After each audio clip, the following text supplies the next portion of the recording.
We were looking at how do we use if Inlist and if Inrange in Stata, and we talked about how these allow us to impose condition on multiple values of a categorical variable without writing a code that goes through multiple lines or using multiple ORs.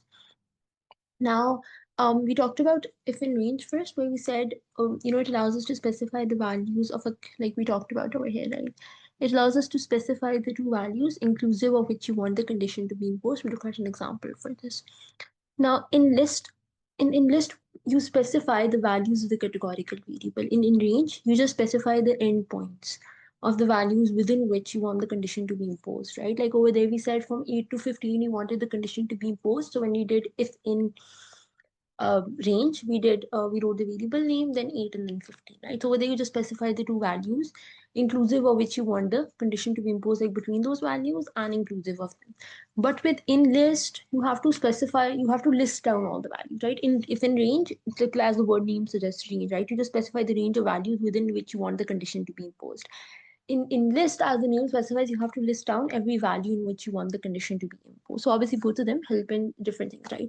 You would want to use if in range when you have consecutive values within which you want to impose the condition on, and if in list you would want to use when the values are not consecutive, right? So the uses are like this, right? In range is helpful when you have consecutive values, you can just specify the entire range. In list is helpful when the values are not consecutive and you then list them down. So let's look at this example from this issues auto data set. So we want to create a variable that takes a value 1 for Japanese cars and 2 for German cars. Make contains info on the model of cars. We're going to do generate car countries one.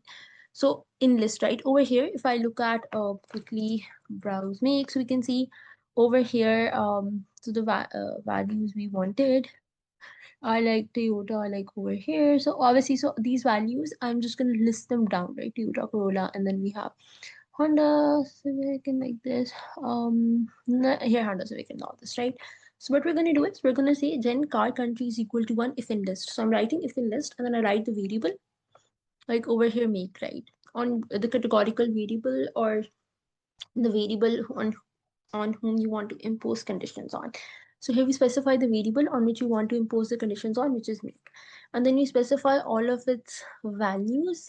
Um, uh, and we're going to list all the values. When you are doing in range, we just specify the endpoints of the range. Here we list all values on which you want to impose the condition on. And here we can notice the three values on which you want to impose the condition on. So we want car country to take a value 1 if make takes these three values. And because these are string values, so when we have enclosed them in inverted commas. And then replace car country to if in list make is equal to this, right? We wanted it to be 2 for German car, so we specify all the German car values over here. Alternative ways to do this without using inlist would have been, okay, we would have run either a multi-line code like this, okay, generate car country 1 if make is double equal to this, and then we replace it equal to 1 for all the Japanese cars, and then we replace it equal to 2 for all the German cars. We would write this code like 1, 2, 3, 4, 5, 6 times. We write a 6-line code, right? One for each Japanese car and then one time for the German car. Or another alternative way to do it could have been, okay, you could have used multiple ors. Or then car country one if make is double equal to Toyota Corolla, or make is double equal to Honda Civic, or make is double equal to that. Again, this is also kind of tedious because you're just using multiple ors here.